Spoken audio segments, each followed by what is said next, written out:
So what is the decision making? Decision making is the most extensive and the comprehensive aspect of any organization.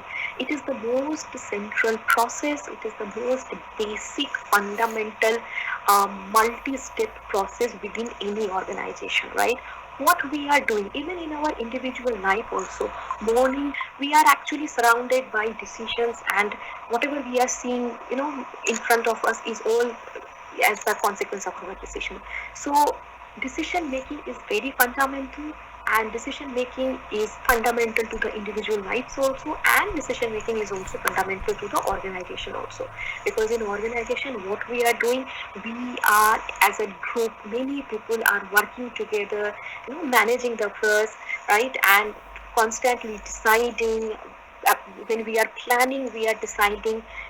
If you remember the post-corp planning, organization, recruiting, so even if I am being a part of an organization, if one person is recruiting another person, so he is deciding, right, okay, that what are the good things, what are the bad things, right, how much he is experienced, and who is the best person to do this job.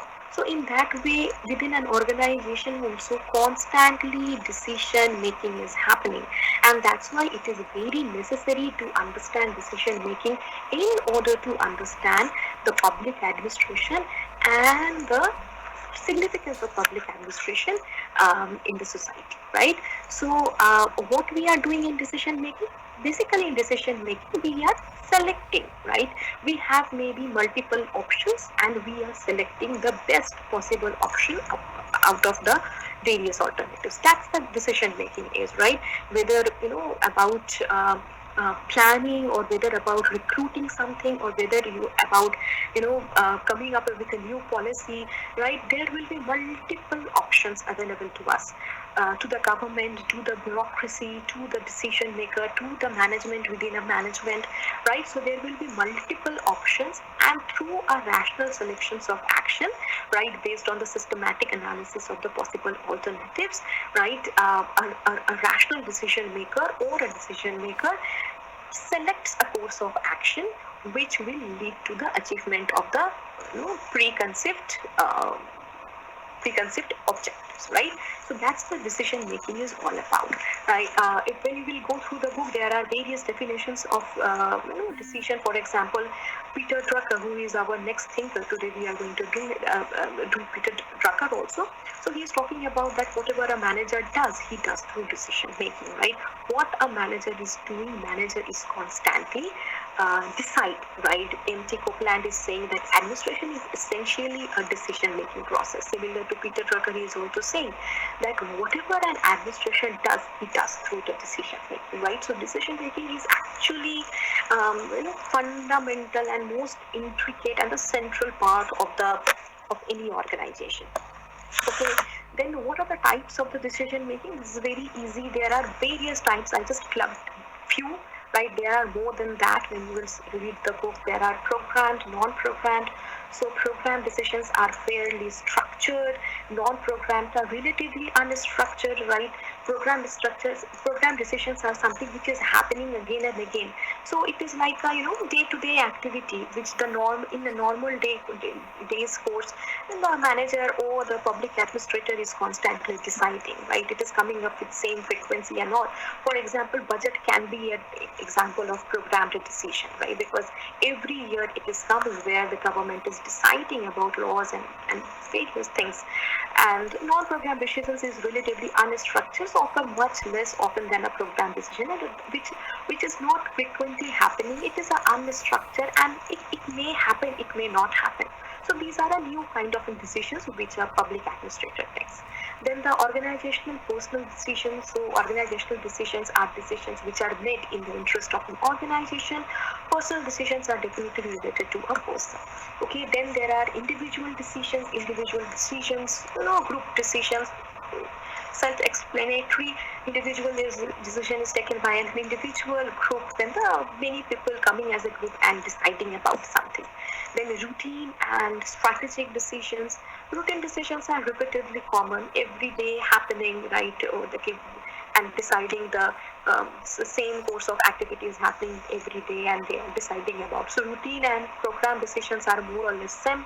Then the strategic decisions are important decisions are generally taken by the top management organizations. Routine decisions are also taken by the lower management because these are the functions which they are performing every day. So they are also deciding about something.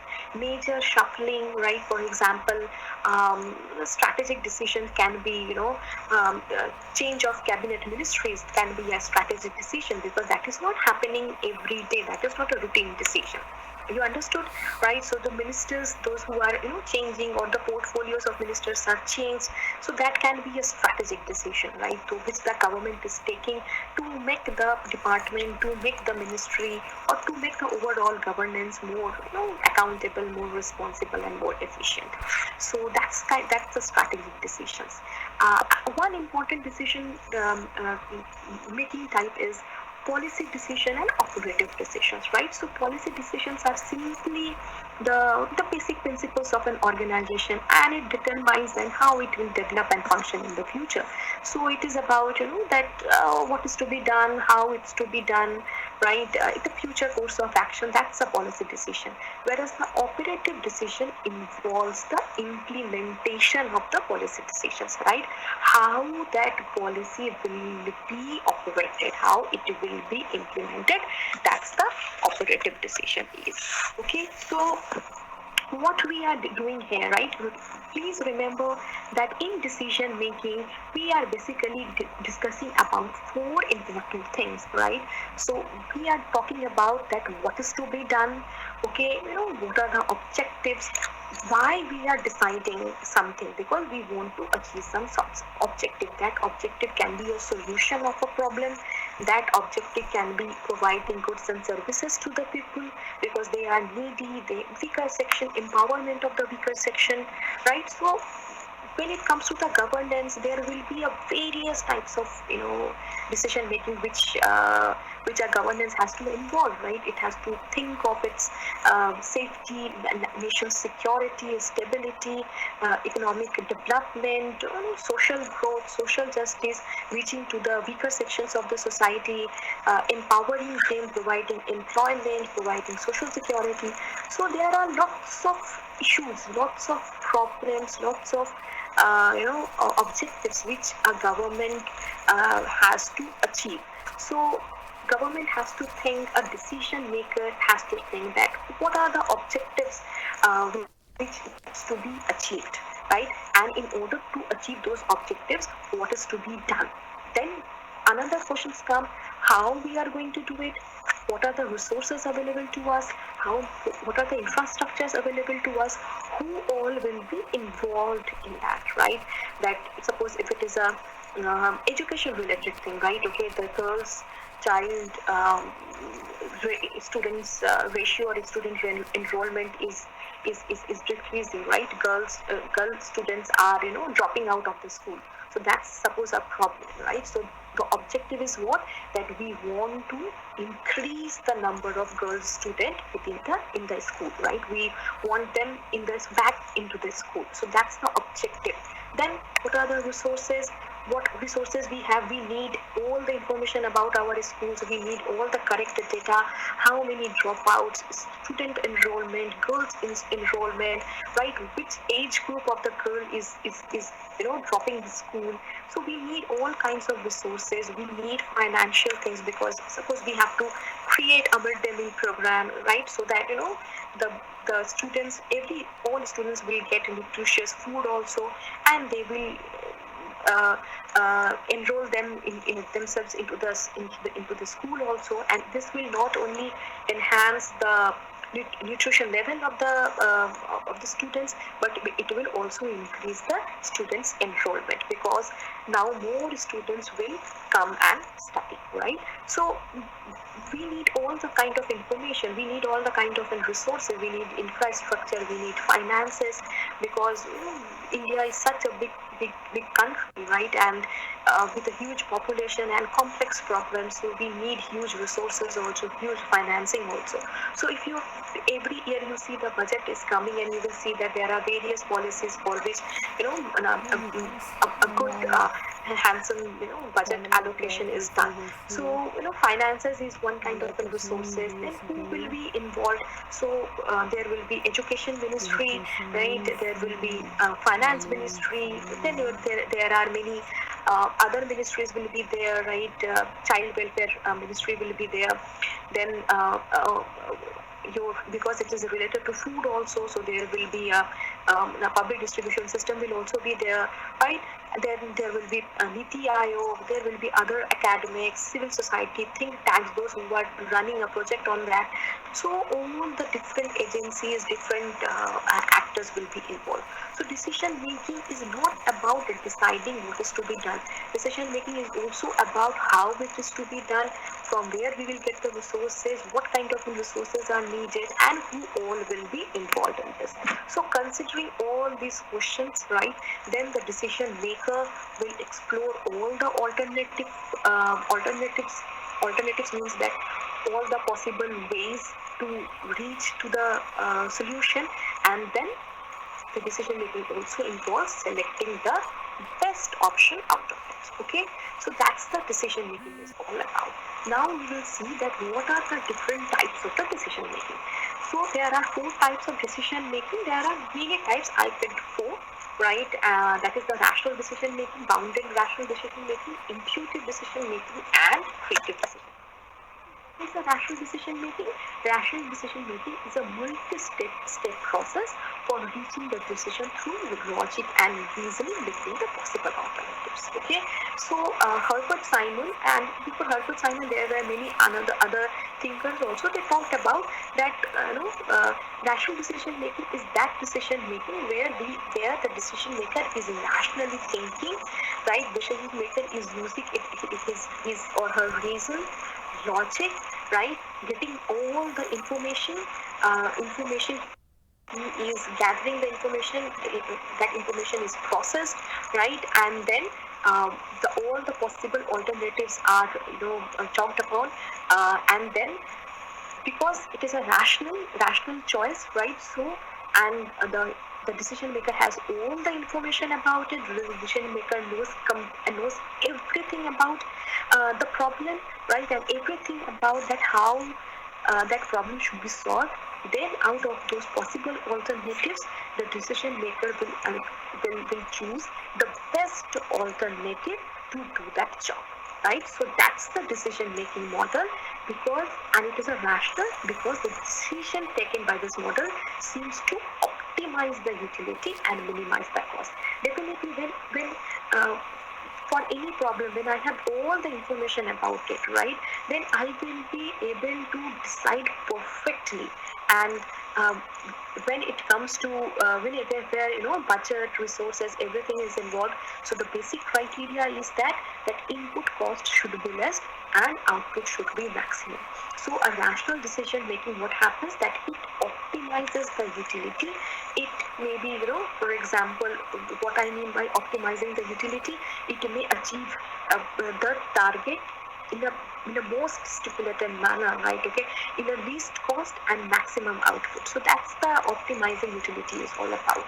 So rational decision making involves that it is the best decision, right? Rational decision making model says that on the basis of rationality, by using the logic, the reason, the decision maker opts for the best possible alternative. Okay, so these are the basic 8 steps which are involved in the decision making. That is the identification of the problem, right? So first is that you will identify the problem. It can be anything like I discussed. Then all the identification of the decision criteria, right? For example, what are the resources, what are the objectives, who all will be involved. So all things will be decided. Then allocating weight to the criteria, each criteria, each input cost, each resource will be analyzed, evaluated, and then the fourth step will be that on the basis of all these permutations and combinations, right, different alternatives, different decisions will be, possible decisions will be developed, right, and then each alternative will be analyzed, right, and then the best alternative will be selected. Seventh step, that it will be implemented, and after the implementation also, the story doesn't stop here. After the implementation, it will be evaluated, right? So that's the decision making is all about. So what happens that in this decision making, right, okay, the decision maker, whether it's a bureaucrat, whether it's a leader, a politician, a minister, or in the management, it is a manager or supervisor, or even in a corporate world, right? Whosoever is deciding according to the rational decision making model, right? The that person possesses all the qualities to identify the problem correctly, right? Person has all the information about the decision criteria, right? All the alternatives, right? Any alternative which can lead to the solution of that problem, that person has already developed, right? And the person has such a cognitive ability to analyze all the alternatives, and the person has the full logic, full help of rationality, right? In with the help of that, he selects the best alternative out of it. So these are the assumptions of this model, that the rational man, because the man is rational, right? So he knows all the possible alternatives, right? He also knows all the consequences of implementing each alternative, that he has that vision, he has that farsightedness, that he knows everything about it, okay? And then on the basis of this, he made his preferences, right? He has the cognitive ability, computational ability to understand, okay, this alternative will take this much time, this much money, and this much result, right? Second alternative, this much time, this much money, this much result. So he is able to calculate everything, right? And then, because he is rational, on the basis of all the information, all the computational ability, he is selecting the best alternative.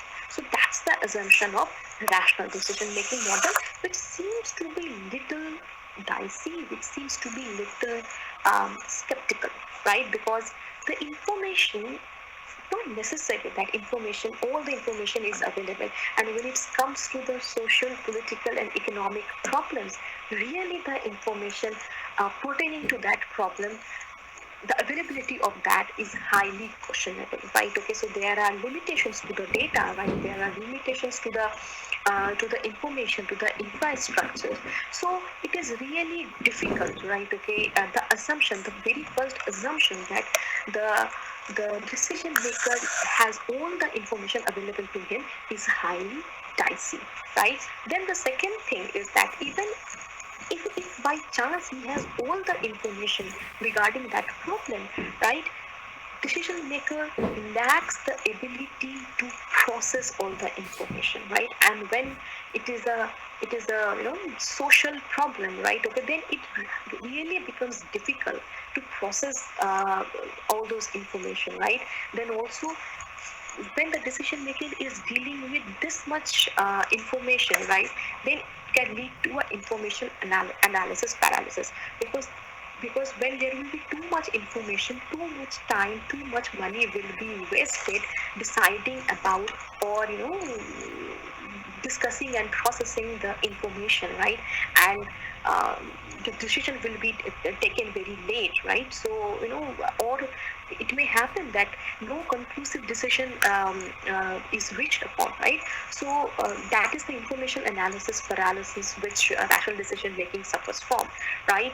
And there is another thing is that individual rationality, right? Okay, it's rationality, no person can has a perfect rationality, right? Every person has its boundaries to the rationality, right? So the decision maker has its own preferences, biases, prejudices, political interest.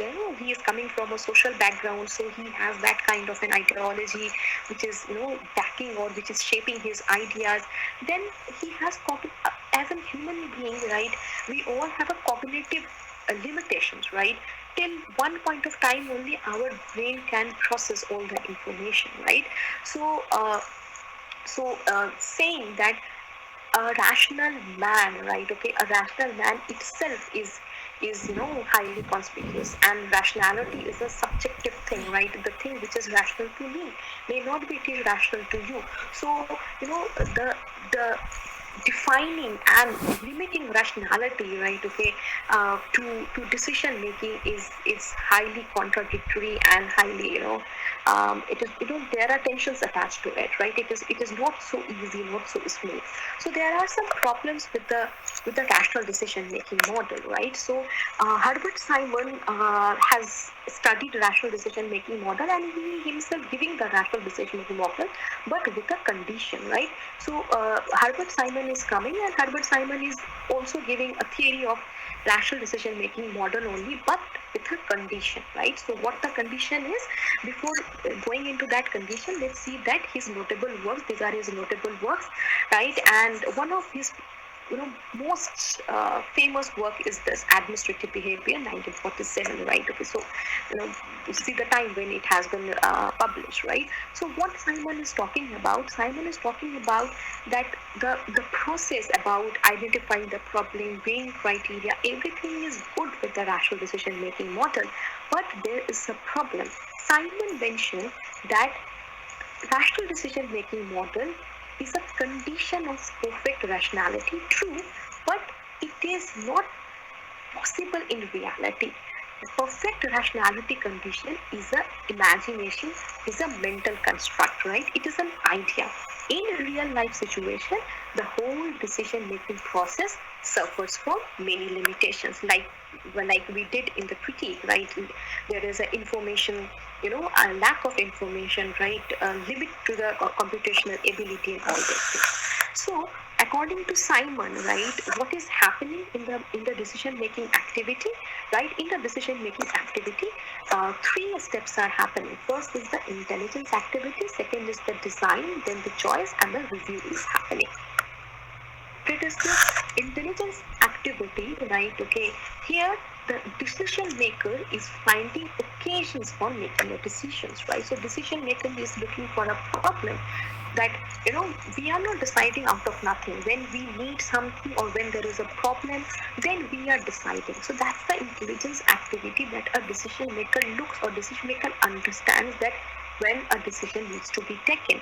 It means that a decision maker understands the problem or understands the need. And another thing, what is happening, that the decision maker is collecting raw data, processing it, and analyzing it. On the basis of that, the second thing is happening on the basis of the problem identification and the evaluation of the raw data, right? The decision maker is designing now the possible course of action, then selecting, and then evaluating it after the implementation of that activity, right? So that's the process is happening according to the Herbert Simon within the rational decision making model only. But here he is saying the perfect rationality model is the economic model where the manager clearly faces, right? He knows the problem, he knows all the possible alternatives, and with the help of that, he chooses the best solution and thereby optimizes the utility. According to Simon, in the bounded rationality, so here he is saying that it is the rationality is an imaginary context, imaginary construct. What we have in reality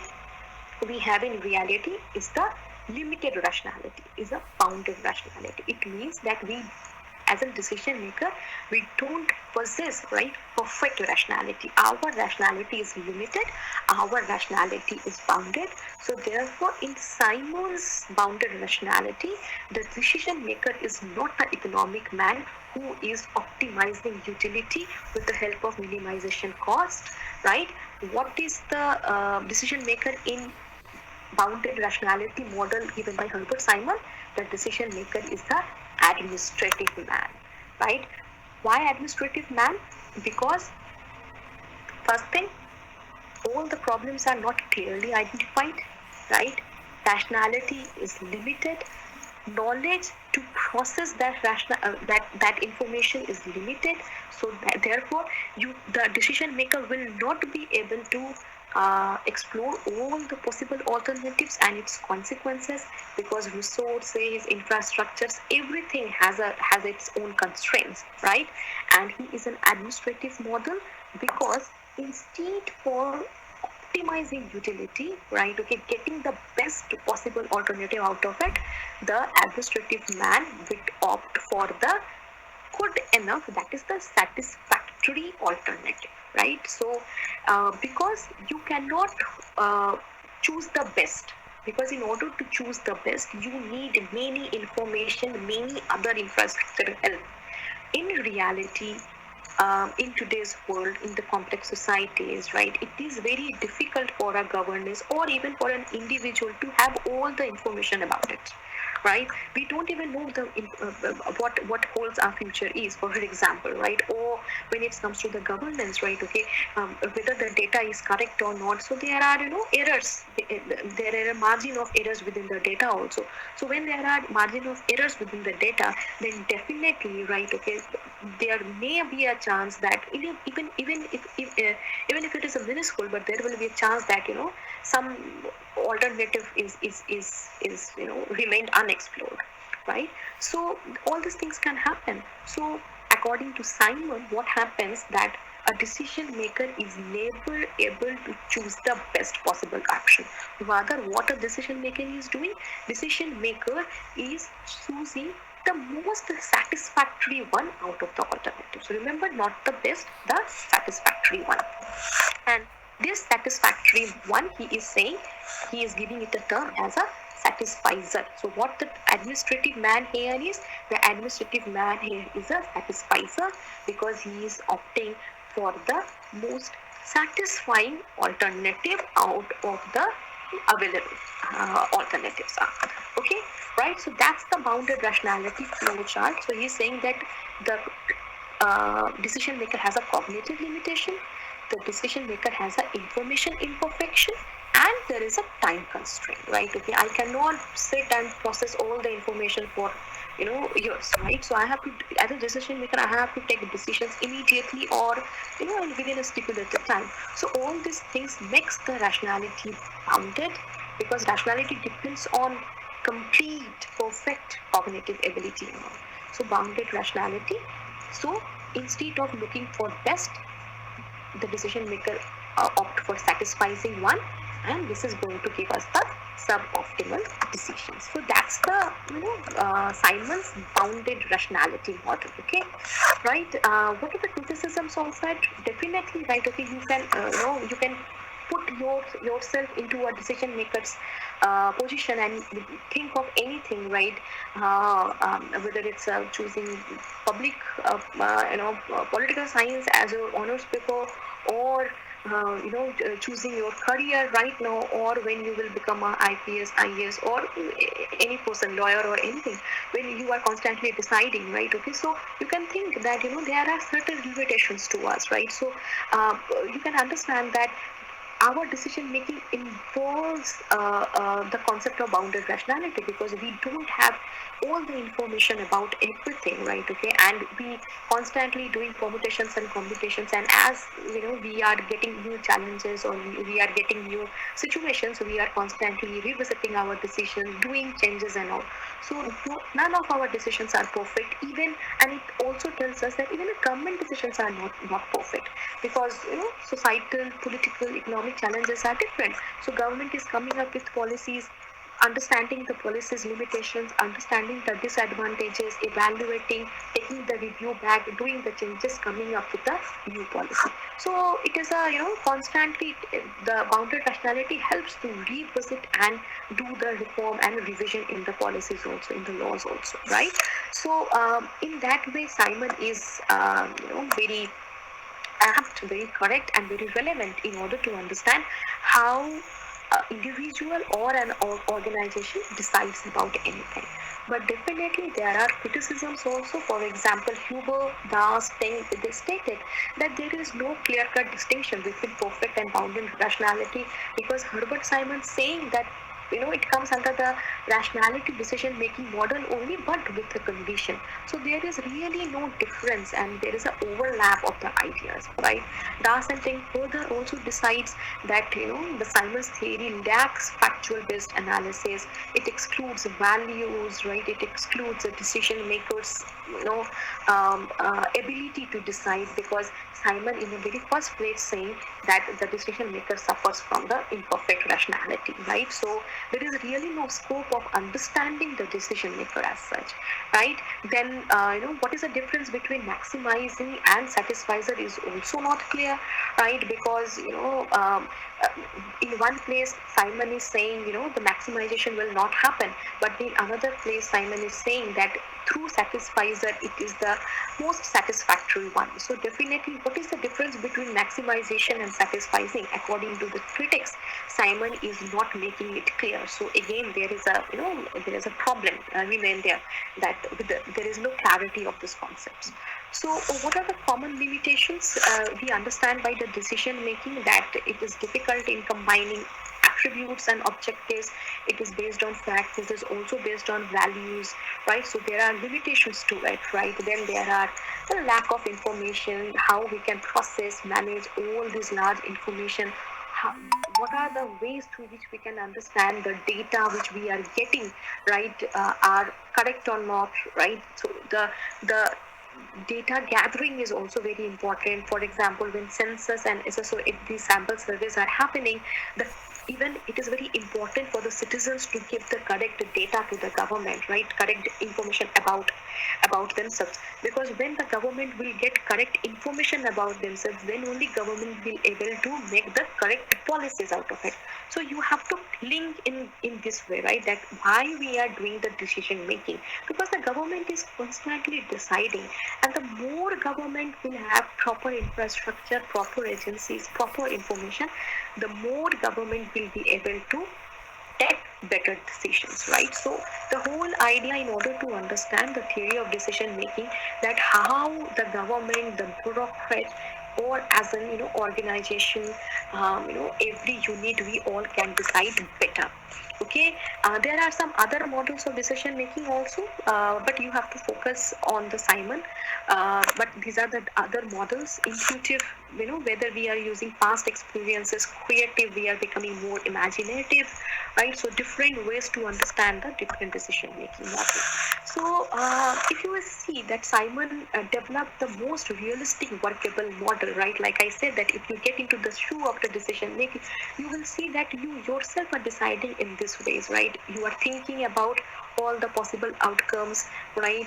How it is affecting your life or your life around yours, and then you are opting for the best possible thing. So it is a very workable, relatable model which Simon is giving us, right? And definitely decision making and the decision making model helps us to understand the governance activity, what the government is doing, and what are the challenges the government is facing, right? And how the government is deciding. So what we can do to improve the quality of our decision making is really try to understand the social, political, and the cognitive factors which go into make the decisions, right? And in this way we will be able to understand the governance, understand the role of parliament, the role of bureaucracy into the decision making model. Okay, so that's the decision making model is. Let me just quickly see that if there are some questions to it. Uh,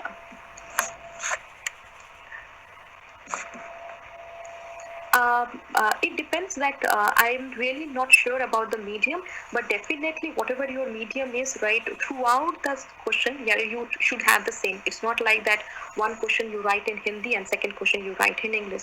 So, the clear instructions will be given to you, right? But the only thing I'm sure is that, you cannot have, have the two medium in your answer. Okay, and I had already shared the link, and yeah, and the books as I already shared. What I will do is that I will share the link with you, and you can see my mail ID also, so you can drop me a mail there also. So okay, so that's maybe a very new concept for you. Many of you might have heard about innovation and entrepreneurship. Peter Drucker is a management thinker, and he has given us, and it is a very one of the very recent management theory which we are discussing here. So Peter Drucker has given us this. His famous book is on this innovation and entrepreneurship, and what Peter Drucker is talking about in innovation and entrepreneurship, he is focusing here on that what a manager or who an entrepreneur or how to innovate, right?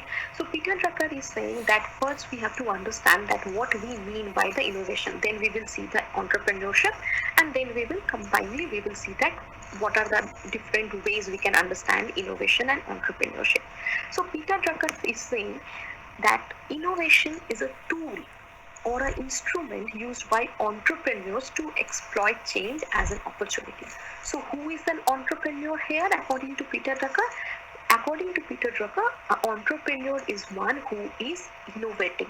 An entrepreneur is one who understands an opportunity, right? Okay, and change it, right? Okay, through a innovation to something bigger, right? So whenever there is a change is happening, right, an entrepreneur understands it, innovate it, and use it as an opportunity to create something new. So that's the entrepreneur is, and innovation is a tool which the entrepreneur use to understand the change and turn the change into an opportunity for himself, right? So Peter Drucker here is distinguishing between a manager and a entrepreneur, right? According to the Peter Drucker, a manager is not an innovator. A manager is simply not an innovator, right? Okay, but an entrepreneur is an innovator. That's what Peter Drucker is he is talking about, right? So he is saying that all manager cannot be an entrepreneur. A manager who will be able to understand the change and see the opportunity, right? Okay, to use that change in order to create something, and he will innovate. So those types of managers who has this ability, they will be the entrepreneurs. Understood? So not all the managers will be entrepreneurs, right? Only those managers who will be able to innovate, they will be entrepreneurs. But all the entrepreneurs will be managers, definitely, because they will be able to manage properly. They will be able to see the change and will turn the change into an opportunity. So that's he is understanding by innovation, entrepreneur, and a manager. Okay, right? So what is an entrepreneur? Like I said, an entrepreneur, obviously he's an entrepreneur. He's an individual, right, who owns a firm, business, venture, and is responsible for its development. So an entrepreneur will start from scratch, right? So the entrepreneurship is the practice of starting a new business or reviving an existing business, right? So you see that today, there is a plethora of startups are going on. So what the startups are they creating something new? No, they are not creating something new, right? They are changing the existing business and offering to us something new, right? Okay, so it's not like that they are inventing. Remember, there is a difference between innovation and invention, right? Here they are not inventing anything, right? It's not a avishkar, right? It's an innovation, right? You are creating something out of already existing things. That's the skill which an entrepreneur has, right? So a manager will be able to understand the change, will change into an opportunity, will innovate. He is not inventing. Remember, he is not a scientist, it is an entrepreneur, right? So, innovation and entrepreneurship, Peter Drucker's idea, it is a Peter Drucker's concept, right? Through which he provided guidelines that how entrepreneurs can innovate, right? So he said that now we understood entrepreneurs are the one who create something new out of the available options, right? He understands the mood of the customer, right, the market dynamics, and innovate something, and come up with something, something so new, right? So Peter Drucker is saying that there are certain guidelines that how a manager can become an entrepreneur, or how an entrepreneur can become innovative. So there are three things he is talking about: the innovation practice, entrepreneurship practice, and entrepreneurial strategies, right? That is a practice of innovation, right? Like I mentioned, innovation is a specific tool of entrepreneurship, right? Through which you understand change, the change is happening, right? Okay, and turn the change into an opportunity. That's the manager's skill. And when a manager is turning the change into an opportunity and creating something out of it, he becomes an entrepreneur. Okay, so entrepreneur needs, right? Okay, an entrepreneur is constantly looking for changes, right?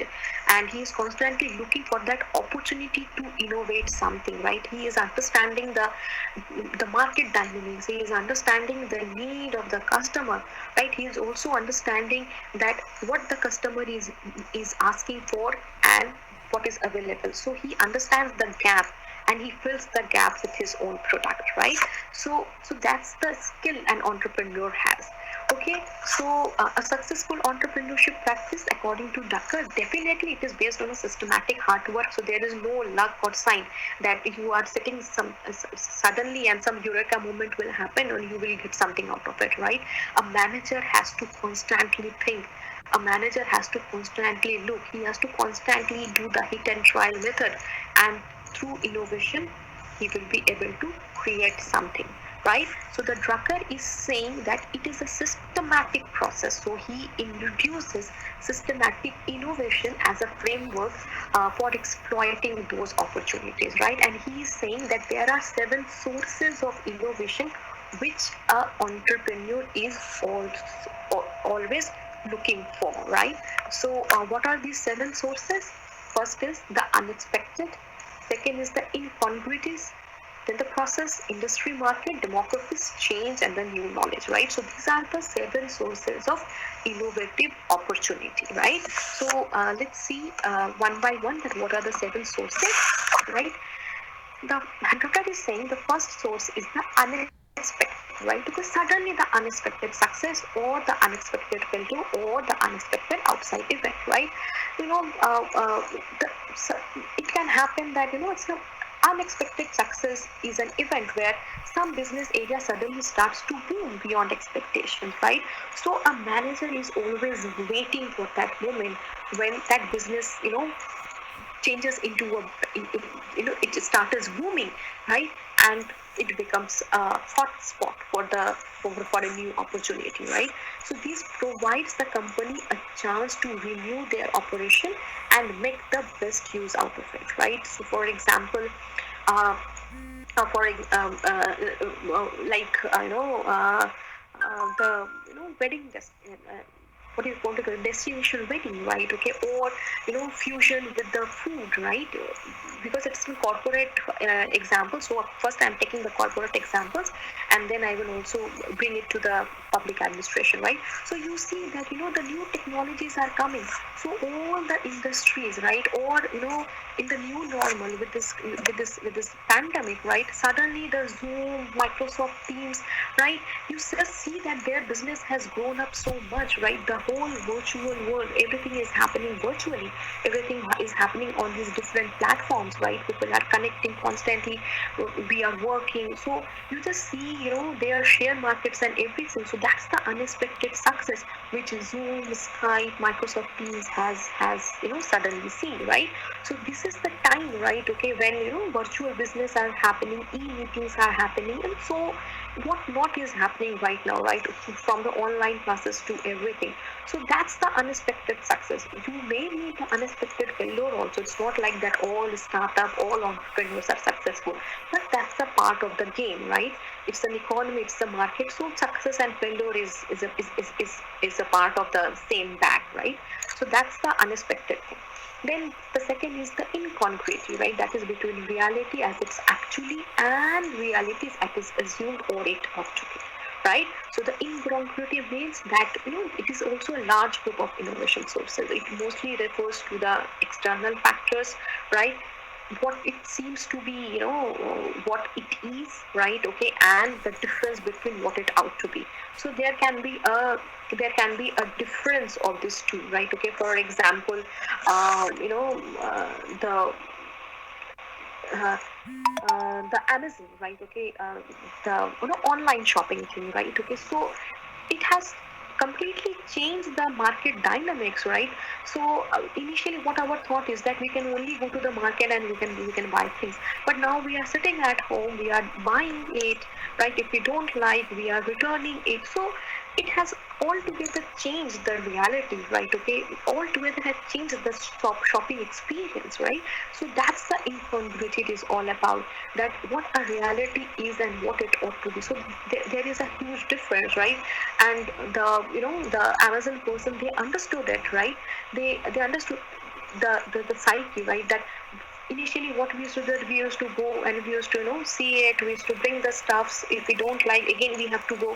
So now it's like it is coming to our doorstep. You don't even have to go in the COVID, and before the COVID also, you can see, you can exchange, and then you can return it. So there was a huge market opportunity, business opportunity lying there, which the Amazon, Flipkart, etc., all these online shopping, or the Paytm, etc., they look for it, right? And they untapped. That was the untapped force, and they used that the business opportunity. Okay. Then the innovation. The third source for the innovation can be process needs. So. What a process need is all about, it is perfect as a process that already exists, and then replacing a link that is weak, right? So you understand that, you understand the whole chain. You look for the missing link, replace it, right? So the most important step here is the identification of the need. So if you understand the need of the customer, right, and then you will not offer what the customer is not asking for, right? Okay, then you will replace it with the what the customer is asking for. So a manager, innovative manager who is an entrepreneur, is able to understand the need of the market, the need of the customer. Okay. Then industry and market structure, definitely industry and market structure, they are constantly changing. They are not a static, they are not in inertia motion, right? Industries are changing, markets are changing. So definitely the business dynamic, business ethics are also changing, right? And a good entrepreneur is the one, a good manager is the one who is at par with the changes in the structures, right? If the market is changing, the new technologies are coming, so the manager is also changing, the entrepreneur is also changing his way of working. Then the demographics, right? Suddenly the population change, age, composition, educational, employment, right? So you understand, for example, a campus is opening up a new place, right? So you will see that suddenly there are lots of, or a housing complex is coming. So you will see that, suppose if a housing complex is coming somewhere, so definitely they need groceries, right? So if a person opens up a grocery, a grocery mart over there, so definitely he is going to have a good business, right? I'm giving you this small example so that you can understand that how demography or any change, right? And if a person is able to understand the change, person can change that, turn that change into an opportunity for himself, right? So then the change in perception, people's perceptions are changing. This is also another potential for the information, for the innovation, right? When the manager is understanding the perception of the people, right? And a good innovator is the one who creates his product, launches in the market, and makes it in, and everybody wants that product. So that's the change in perception, that you are not only understanding the need, the interest, the perception of the customer, but you are also influencing the perceptions of the customer, right? Then the new knowledge, for example, technology. New technology is coming, right? New things are happening, right? So the manager has to always be ready to you know achieve new knowledge, right? Okay, so as an it is one of the important requirement of an innovation, right? So, and the Drucker believes that the careful analysis of all these factors is going to make an entrepreneur, is giving the entrepreneur all the opportunities, right, where he is able to innovate and he is able to create something new, right? So related to this new knowledge-based innovation, and Drucker is calling these are the bright new ideas, right? And he is very pessimistic regarding it, and he is also saying that in the same way, for example, the government also has to understand the new knowledge. For example, 20 years, probably the 20 years back, right? The digital governance was not the concept, right? In India, the information technology revolution was happening. It was at a nascent stage, but the government also understood it, and government understood that through the help of the ICT, we will be able to reach the citizens more effectively and more economically. So the e-governance, the digital governance came into the picture. So with the help of the new knowledge, change in perception, as the industry, market, economic structures are changing, even the methods of governance are also changing. Government is also coming up with new things, right? Okay, now you see that the use of the Twitter, Facebook, the social networking site, through which the various apps, right, through which you can directly contact, whether it's the railways, whether it's the ministers, right? The governance is at our fingertips, because now the technology has connected the society and the administration. So that's the opportunity which the government, the administrative machinery saw and brought changes within itself, through which they were able to through which it was able to be more close, be more connected to the citizens, right? So in that way, you have to understand that Drucker's ideas are again, the corporate ideas, but the ideas are definitely, because it is a conceptual things, but definitely it can be used in the public administration also. The next, let me just see the time once. Okay, so the next strategy is the entrepreneurship practices, right? So here Drucker is saying that three places where the entrepreneurship practices can be used. First is the existing business, definitely, right? Okay, within the existing business also new things can be innovated. Then public service institution, whether it's a banking, right? So online banking, net banking, mobile banking, personal manager concept, right? Banking at your doorstep, right? So everything is happening now for thousands of things. We don't even have to go to the bank, right? Now we are doing with e-challan, e-draft, and everything. So public service institution, whether it's a government thing, in back days you don't even know that where your application is. Now you have a reference number and you can see the status of your application, that now where the my application is, or what is the whether the application has been processed or not, right? You are getting an email, you are getting an OTP. So everything is online, everything is digital.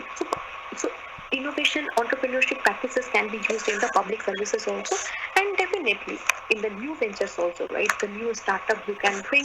Government is also getting up into the new ventures, right?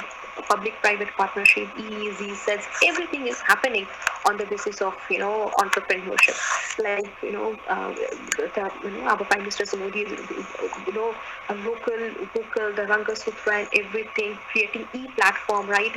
The way, the Khadi has become a brand now. So that's the entrepreneurship, right? Okay, where you are, the local, the regional, the Indian traditional values are, is collaborating with the dynamics, right? So you can understand that everything we can weave around the entrepreneurship skills. So that's a new venture the public administration, the governments, and the corporates are coming up with. Then what are the four strategies into us? That is the fastest with the mostest. That is a high risk. Then hitting them where they ain't, occupy a niche, and changing economics of the product market or the industry. Um, what is the first one, right? According to Drucker, right? Drucker is saying that an entrepreneur has to understand from the very starting point, right? Okay, that he is the leader, right? Okay, so eventually the aim of the entrepreneur is to land a leadership position, being the first with the most, right? So the entrepreneurs aims at the leadership, if not dominance of a new market or the industry, right? So there will be many people, but the entrepreneur's focus will be that he has to lead the market, right? So that's the target, that's the strategy with which the entrepreneur should enter into the market. Second thing is that hit them where they ain't, right? That's a very creative concept.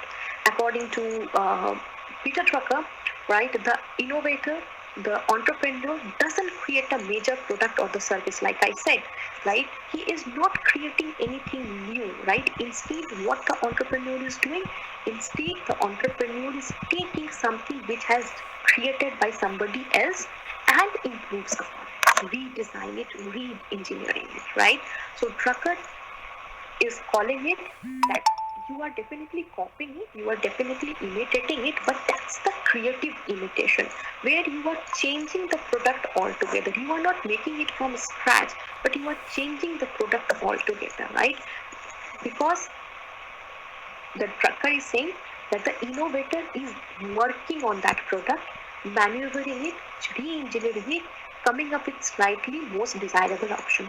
So that's why it is not stealing, it is not imitation, right? Stealing or imitation or copying will be there when you are taking something and exactly producing the same thing. So that's the copy, right? But you are taking the idea, re-engineering it and creating a new thing out of it. So that's the creative imitation, right? So it is the creative imitation. And second thing is talking about that hit them end where end means one another strategy, that is the entrepreneurial judo, right?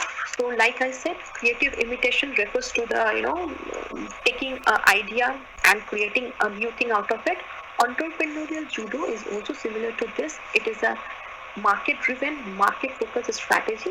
So the Drucker is saying, for example, he is drawing an analogy with the sports game, which is the judo, right? So what is happening in judo, right? Okay, there are two players, and the idea is that the each player will exploit the weakness and will hit hard on the weaker part or the weak sections of the opponent party, right? Okay, and also understand and utilize the bad moves of the opponent.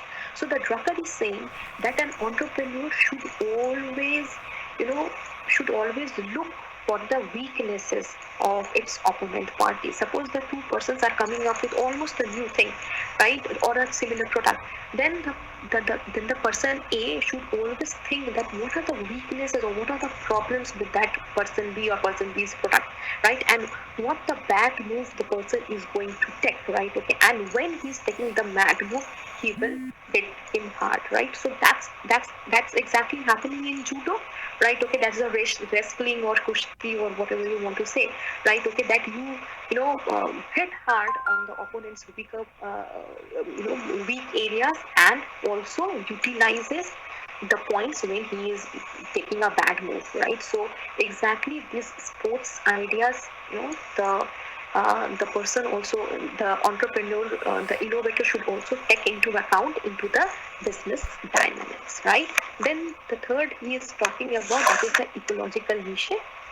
The idea is that you make something and make that product so immune that nobody is able to make exactly the same kind of a thing. For example, Facebook, etc., right? The social networking site, it was so innovative, and no other social networking site is coming at par with the Facebook, right? So that's the idea, is that you virtually make your product so immune that nobody is there to compete it, right? So that's the ecological niche. And in that ecological niche, according to Drucker, there are three strategies: the toll gate, specialty skill, and the specialty market strategy. That your product should be unique. So the innovator should create something which was never there and which will never ever happen in the future, right? So a unique product, a unique market, right? For example, Facebook, everybody is taking, whether it's a prime minister of United States to the prime minister of our president of United States to prime minister. The governance is also there. The art, literature related stuffs are also there. Everything is happening on Facebook, Twitter, and all. So it is a unique product for the unique market, the virtual community, right? Specialty skill refers to the dominant position, definitely when the needs remain stable. So it's not like that if you created something and it suddenly vanishes away, right? Okay, you have to create a sustainable and dominant position, right? And then the specialty market strategy, that is you should have the skill to produce and skill to fulfill the customer's needs. Okay. uh, then definitely an entrepreneur should take into care of the changing economic characteristics, right?